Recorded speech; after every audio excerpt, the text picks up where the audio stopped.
আমাদের উপর বহুত নির্যাতন করছো, এই শিরক আর বেদাতের বহুত আস্ফালন করেছো।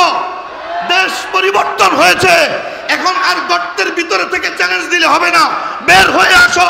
কোথায় বসতে চাও, আমরা সেখানে যাব।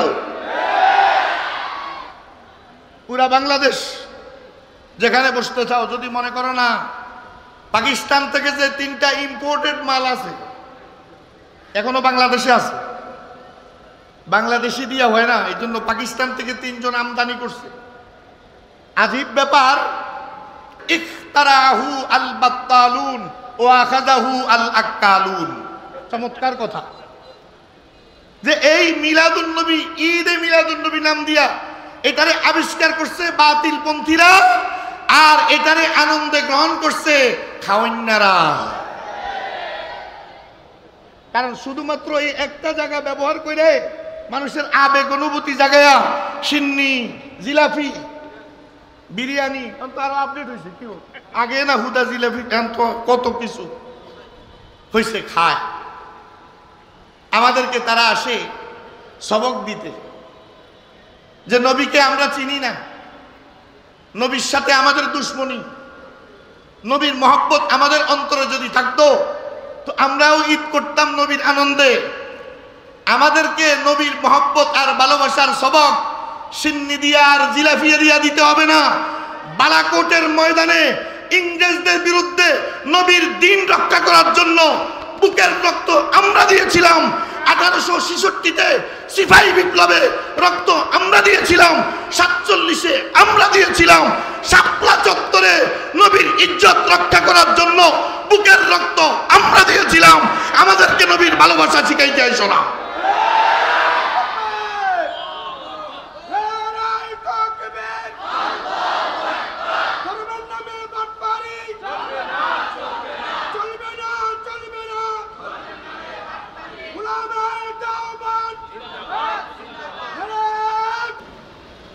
জনাবে মুহাম্মদুর রাসূলুল্লাহ সাল্লাল্লাহু আলাইহি ওয়াসাল্লামের জন্ম থেকে মৃত্যু পর্যন্ত,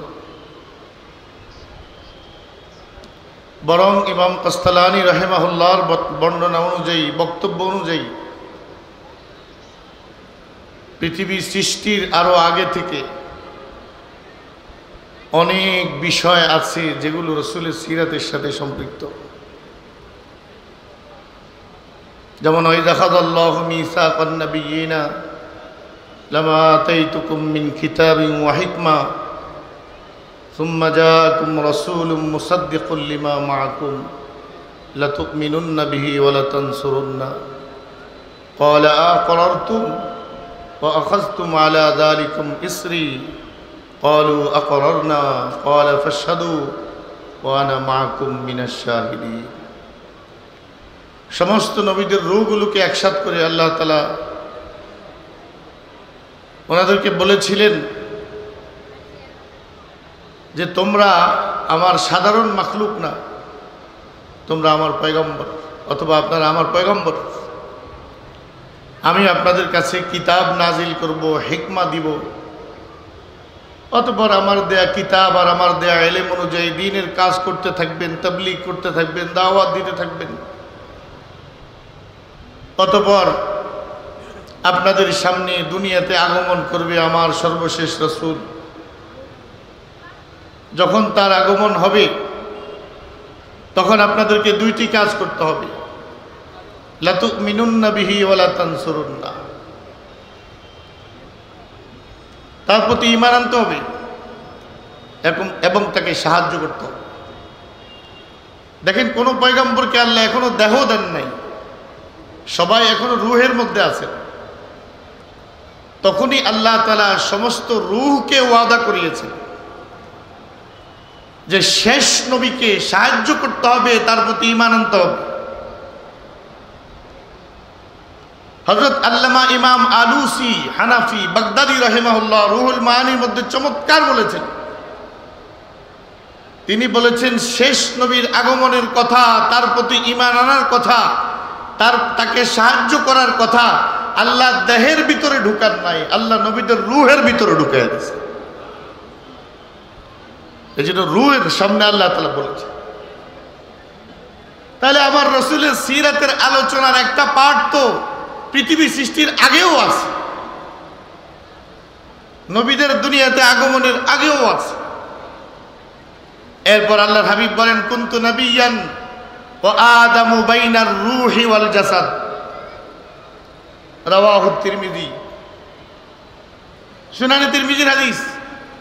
রাসূল করিম সাল্লাল্লাহু আলাইহি সাল্লাম বলেন, আদম যখন রূহ এবং দেহ এই দুইটার মাঝামাঝি ছিল তখনও আমি নবী,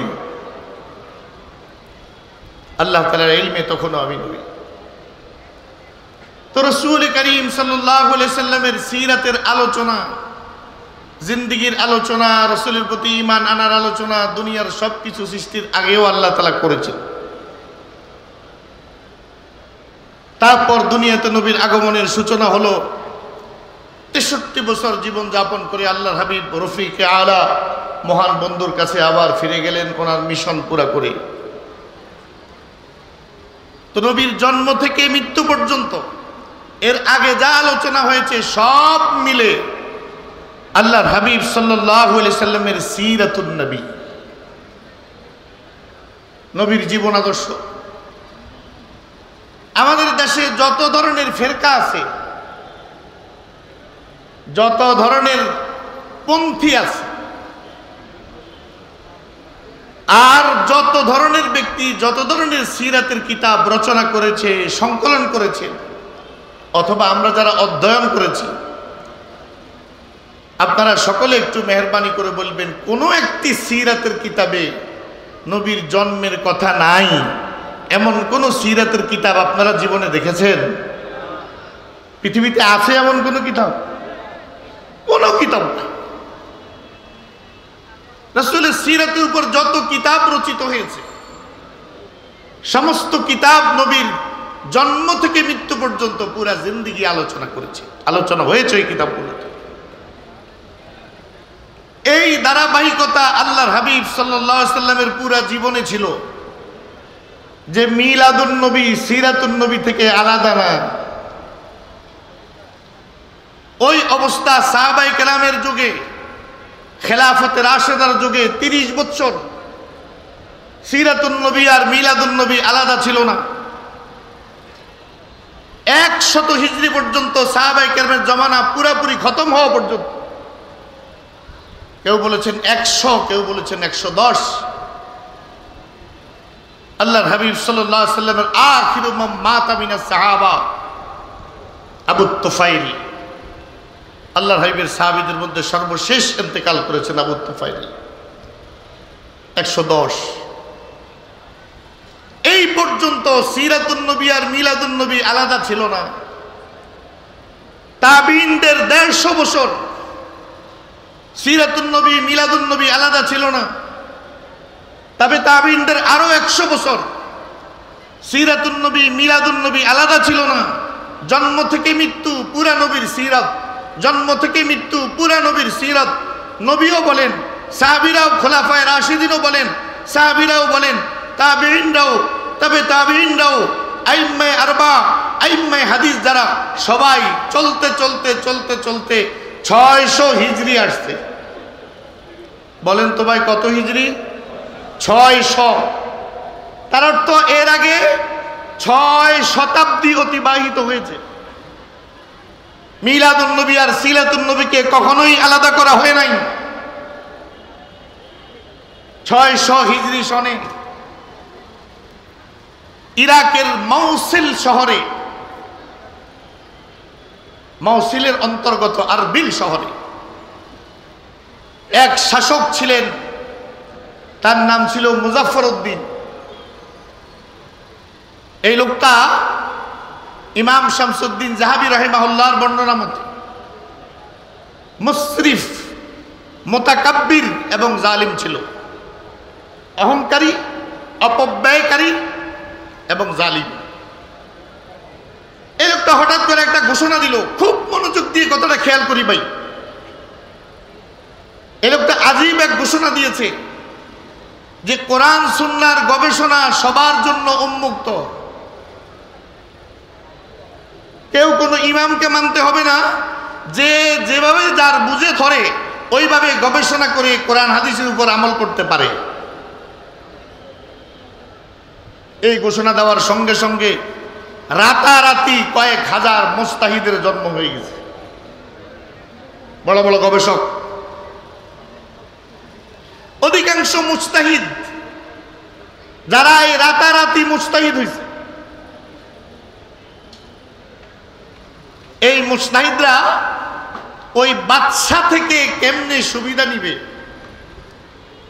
তার থেকে কেমনে ফায়দা হাসিল করবে, তাকে কিভাবে খুশি করবে, এই প্রতিযোগিতা নেমেছে। তখন সারা দুনিয়ায় ঘুরে বেড়াচ্ছিল এক মৌলবী, তার নাম ছিল আবুল খাত্তাব ওমর ইবনে দাহিয়া। সে নিজেকে মহাপণ্ডিত মনে করত, হাদিসের বড় ইমাম,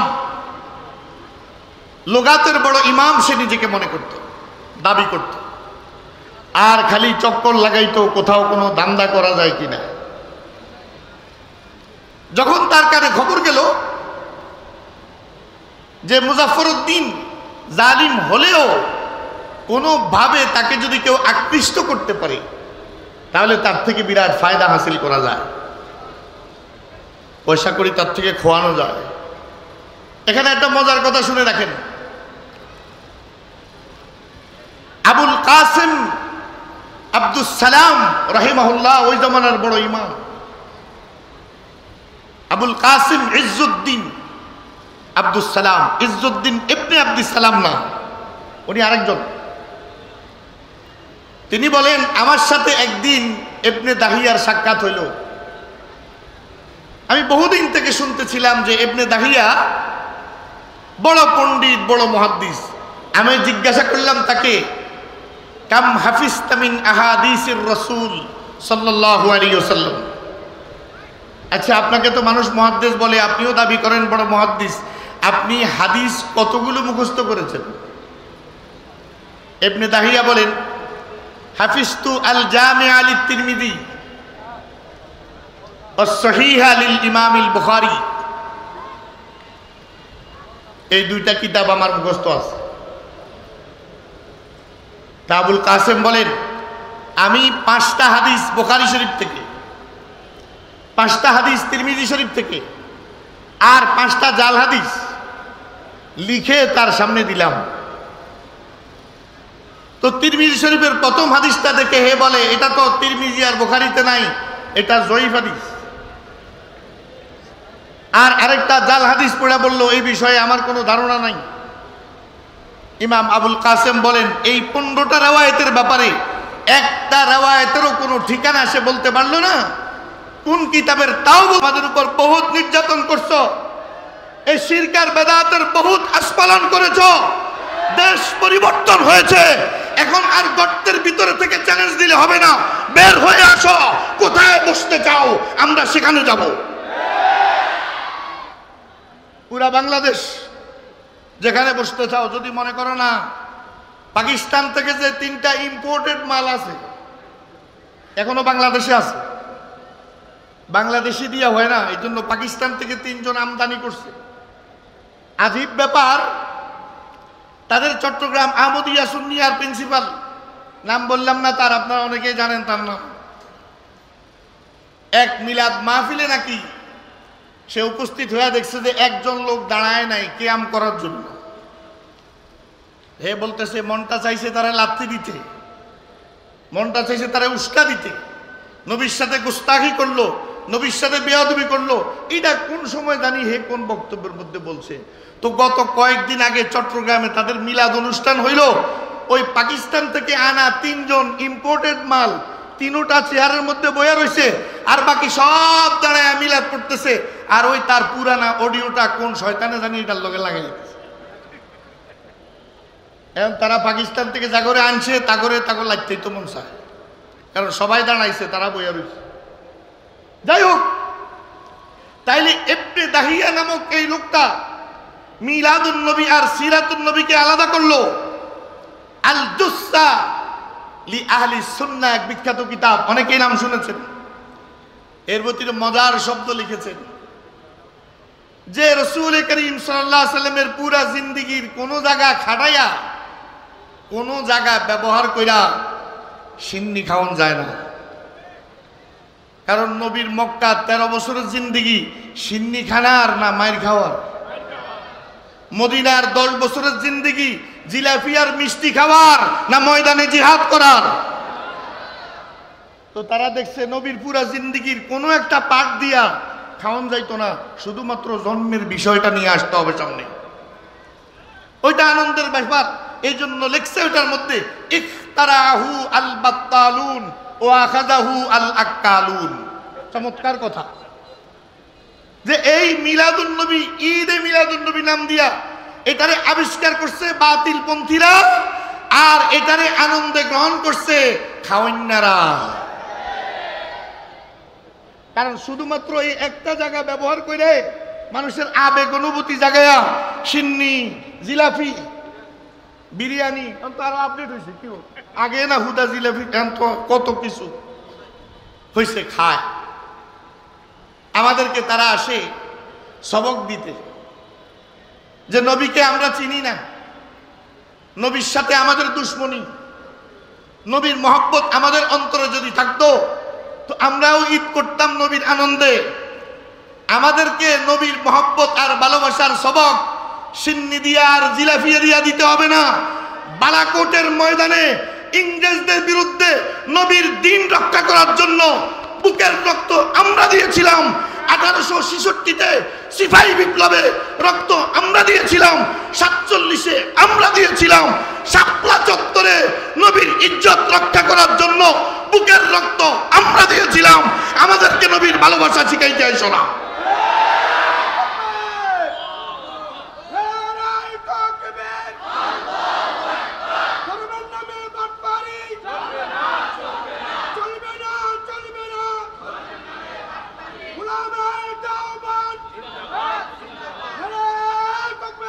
ভাইরা, আমাদের রাসূলকে তারা আমাদের সাথে পরিচয় করিয়ে দিবে কি?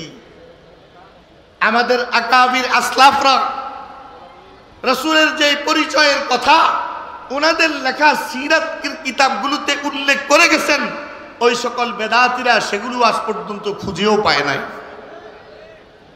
আমাদের আকীদা হলো আমাদের নবী সাইয়্যিদুল মুরসালিন, আমাদের নবী ইমামুল মুত্তাকিন, আমাদের নবী ইমামুল আম্বিয়া, আমাদের নবী আশরাফুল আম্বিয়া, আমাদের নবী সর্বশ্রেষ্ঠ আদম সন্তান, আমাদের নবী শাফাআতওয়ালা নবী, আমাদের নবী হাউজে কাউসারওয়ালা নবী, আমাদের নবী হাসরের ময়দানে লিওয়াউল হামদওয়ালা নবী।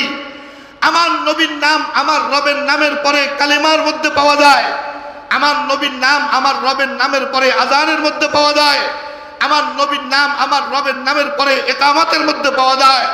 আমার নবীর নাম কবরে সুয়াল জবাবে রবের নামের পরে আমার নবীর নাম পাওয়া যায়।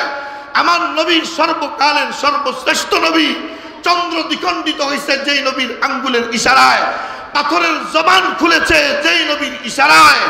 আমার ভাইয়েরা আঙ্গুলের ভিতর থেকে ঝর্ণা চালু হয়ে 1400 সাহাবীর পানির ব্যবস্থা হয়েছে যেই নবীর আঙ্গুল থেকে।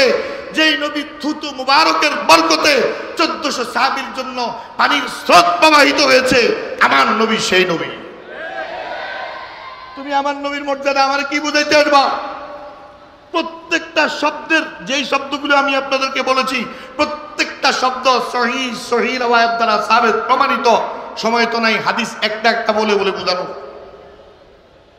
শুধু আমাদের একটা জায়গায় আমাদের একটু কমতি আছে, এটা আমি আপনাদের সামনে স্বীকার করি। আমাদের দেওবন্দি আলেমদের একটা জায়গায় একটু কমতি আছে, তা হলো আমরা নবীকে আল্লাহর জায়গায় বসাইতে পারি না। বলেন বলেন আমার সাথে বলেন, আমরা নবীকে আল্লাহর জায়গায় বসাইতে, এই খালি আমগো এই জায়গায় কমতি। এবং এই কমতিটার নাম হইল ঈমান। এই কমতিটার নাম হইল শিরক মুক্ত ঈমান। রাসূল যত বড় মর্যাদার অধিকারী হন না কেন, চূড়ান্ত পরিচয় হলো রাসূল আল্লাহর সর্বশ্রেষ্ঠ গোলাম আর আল্লাহ হলেন মালিক। কিন্তু তার মধ্যে একটু সমস্যা এখানে, আল্লাহর দন রসুলকে দিয়া আল্লাহ তো গেল ফকির হইয়া। এখন এই কারণে কইতেছে আমরা এখন মদিনার গান কেন গাই, কারণ আল্লাহর কাছে তেমন আর কিচ্ছু নাই। দলিল কি? ইন্নামা আনা কাসিমুন আল্লাহু ইউতি, আল্লাহ দেয় আমি বন্টন করি। তো আল্লাহ যা দাও না তা তো একবারে দিয়াই দিছে, আল্লাহর কাছে এখন আর কিচ্ছু নাই, এখন আর হেদিকে সেজদা করে লাভ নাই। এখন শুধু মদিনাওয়ালা দেখা দেখা সেজদা করো। নাউযুবিল্লাহ। এই জায়গায় তার মধ্যে আমাদের মধ্যে একটু পার্থক্য। আমরা নবীকে সর্বোচ্চ শ্রদ্ধা করি, আমরা নবীর মাকাম সবার উপরে মনে করি, আমরা নবীকে দুনিয়া এবং সাইয়্যিদুল আউয়ালিন ওয়াল আখিরিন, দুনিয়া এবং আখিরাত নয়, শুধু সকল জগতে আমার রব বলেন আনা রব্বুল আলামিন, আলহামদুলিল্লাহি রাব্বিল আলামিন। আর আমার নবীর পরিচয় আল্লাহ দিচ্ছেন আমা আরসালনাকা ইল্লা রাহমাতাল লিল আলামিন। বন্ধু, আমি সকল জগতের রব আর আপনি সকল জগতের জন্য রহমত। আমার নবীর এই পরিচয়। তো আমার ভাই, নবীকে আমরা ভালোভাবে চিনি, আলহামদুলিল্লাহ চিনি।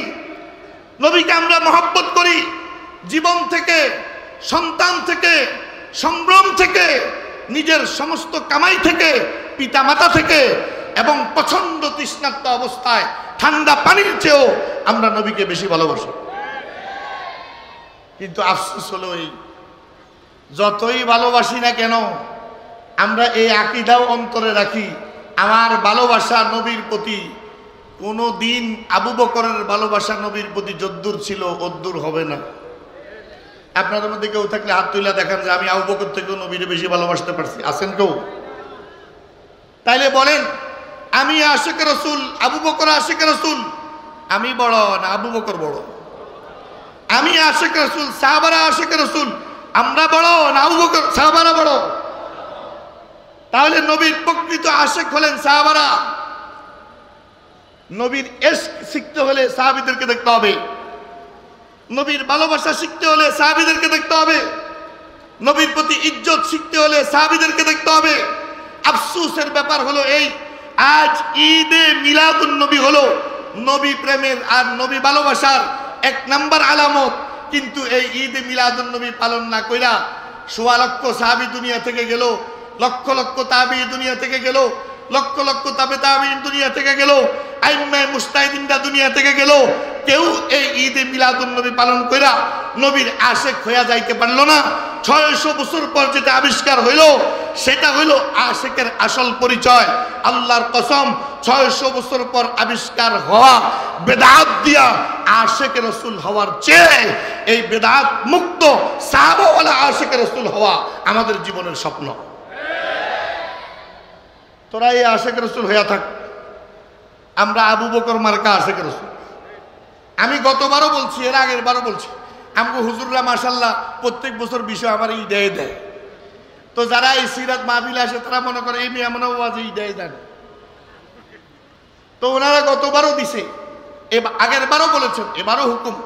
শুধু এবার নয়, যদি মৃত্যু পর্যন্ত বলা হয় তারপরও বিদআত নির্মূলে মৃত্যু পর্যন্ত আমরা বলে যাব। আমার ভাইরা, আল্লাহর হাবিব সাল্লাল্লাহু আলাইহি সাল্লাম নবুয়তি লাভ করার পর বেঁচে ছিলেন 23 বছর। একটু মেহরবানি করে আমার সাথে বলবেন কয় বছর? 23 বছরে নবীর জন্মদিন আসছে কতবার? জন্মদিন না, জন্ম তারিখ বলেন। জন্ম তারিখ আসছে কয়বার? আরো জোরে বলেন কয়বার? 23 বার। খুলাফায়ে রাশিদিনের 30 বছরে জন্ম তারিখ আসছে নবীর কতবার? 30 বার। আর পিছনে যাইয়েন না, শুধু দূর থাকেন। তাহলে 23টা বছর নবী নবুয়তি লাভ করার পর প্রত্যেক বছর একবার নবীর জন্ম তারিখটা আসছে। আমি আর আপনি না সঠিকভাবে জানি না কয় তারিখ, 7 তারিখ, 8 তারিখ, 9 তারিখ, 10 তারিখ না 12 তারিখ, আমরা তো জানি না। কিন্তু নবী তো ওহির মাধ্যমে জানতে পারতেন, আর আল্লাহ তো নবীকে ওহির মাধ্যমে জানাতে পারতেন, ও আমার বন্ধু আপনার জন্মের তারিখ এইটা। বলেন, এটা জানানোর ক্ষমতা আল্লাহর ছিল না? ছোট্ট ছোট্ট বিষয়ও তো আল্লাহ ছাড়ে নাই। আল্লাহর হাবিব সাল্লাল্লাহু আলাইহি সাল্লাম যখন হযরত জয়নবকে বিয়ে করছেন, উম্মুল মুমিনিন জাইনাব বিনতে জাহাশ, হুজুরের ঘর ছোট, তো এখন আল্লাহর হাবিব বিবির সাথে যে একটু কথা বলবেন এই পরিবেশ নাই। কিছু লোক আছে দাওয়াত খাইয়া এখন হুজুরের ঘরে বসে বসে গল্প গুজব করতেছে। দেখবেন কিছু মানুষের এই খাসলত আছে, দাওয়াত খাইয়া এরা লড়ে সরে না, বয়ে খায়, তো বসে বসে গল্প করতেছে। এখন আল্লাহর হাবিব তো বেশি লজ্জাবান, বেশি লজ্জাশীল। হুজুর তো বলতে পারতেছেন না মুখ খুলে যে আপনারা একটু গেলে আমার জন্য সুবিধা হয়। আমরা হইলে তো কত কৌশল করে কইতাম, কিন্তু হুজুর বের হয়ে গেছে। বের হয়ে বাকি সব বিবির ঘরে গেছে, সবার সাথে সালাম কালাম হয়েছে, কথাবার্তা হয়েছে। আবার ঘুরে আইসা দেখে যে এখনো লোকগুলা কথাবার্তা চালাইতেছে। আবার আবার এভাবে 3 বার। আল্লাহ তাআলা আর সহ্য করে না, কিরে আমার বন্ধুরে আর কত কষ্ট দিবি। ফাইদা তাইমতুম ফান্তাশিরু, ওই বেটা খানা খাইছস উঠতে না যাবি, আমার রসুলকে কেন কষ্ট দেস? খাইছস বাইর হয়ে যা। ফাইন্না যালিকুম কানা ইউযিন নবী, আমার নবীর কষ্ট হয়, ওঠ। সামান্য বসে বসে একটু সময় নষ্ট করতেছে, আল্লাহ সঙ্গে সঙ্গে জিবরাইলে পাঠায়া ঠিক করে দিছে, উঠে যা, বাইর হয়ে যা, আমার নবীর কষ্ট হয়। নবীরে খুশি করার জন্য, নবীর ভালো মন্দ সুবিধা অসুবিধা খেয়াল করতে আল্লাহ তাআলা কেমন তৎপর। আম্মা জান আয়েশা একদিন হাসতে হাসতে বলেন, মা রাআইতু রাব্বাকা ইল্লা আসরা ফি হাওয়াক। হুজুর, আমি সবসময় একটা জিনিস খেয়াল করি, সবসময় খেয়াল করি, আপনার মনে যেটা চায় ওই অনুযায়ী ফয়সালা করার জন্য আল্লাহ রেডি হয়ে থাকে। আপনার মন যেটা চায় সঙ্গে সঙ্গে আল্লাহ ওইটাই কইয়া দেয়, ওইটাই কইয়া দেয়। আমি দেখলাম যে আপনার মনের কথাটা পুরা করার জন্য আল্লাহ সর্বদা তৈয়ার। সুবহানাল্লাহ। তো সেই নবীর জন্ম তারিখটা আল্লাহ নবীকে জানিয়ে দিলেন না। কিও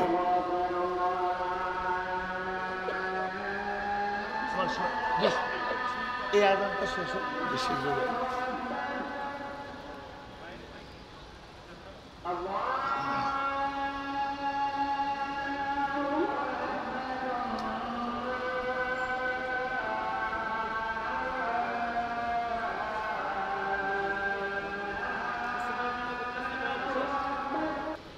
তো বলতেছিলাম হুজুরের 23 বছরের নবুয়তির জিন্দেগিতে 23 বার জন্ম তারিখ আসছে।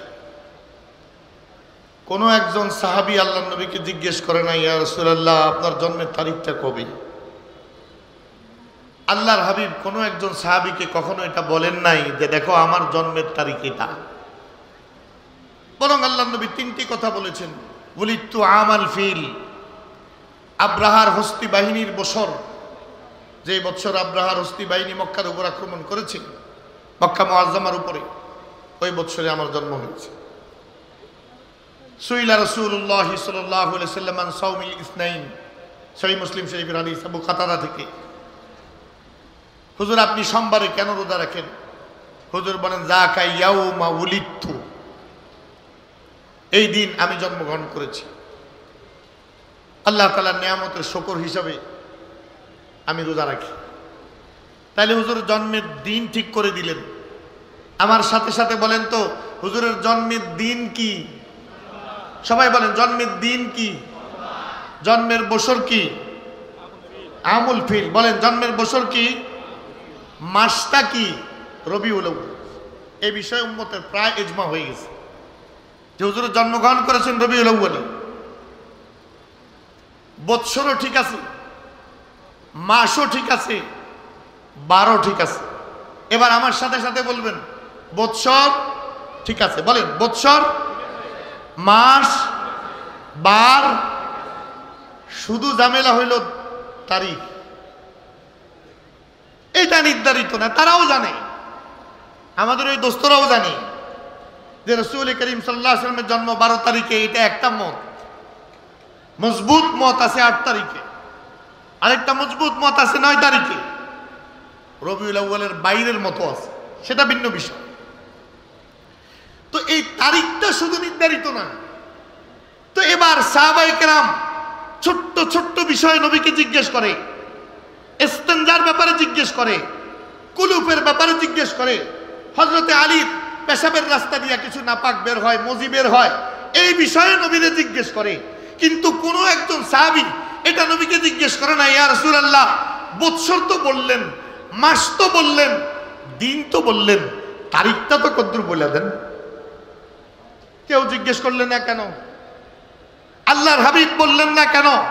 কিছুক্ষণের জন্য ধরে নিলাম নবীও বলতে ভুলে গেছেন, নাউজুবিল্লাহ, ধরে নিলাম আর কি, ধরে নিলাম। সাহাবীরাও জিজ্ঞেস করতে ভুলে গেছে। আল্লাহ কি কোনো কিছু ভুলে যায়? ও ভাই বলেন, ভুলে যায়? আর বান্দার জন্য উপকারী এমন কোন জিনিস আল্লাহ কি বলা ছাড়ে? তো আল্লাহ কেন বললেন না? জিবরাইলও কেন জানালেন না? এর পিছনে কারণ হলো দুইটা। এক নাম্বার কারণ, এই তারিখ লয়া কিয়ামত পর্যন্ত কি কি ঝামেলা হবে আমি আর আপনি না জানতে পারি, জানে কে?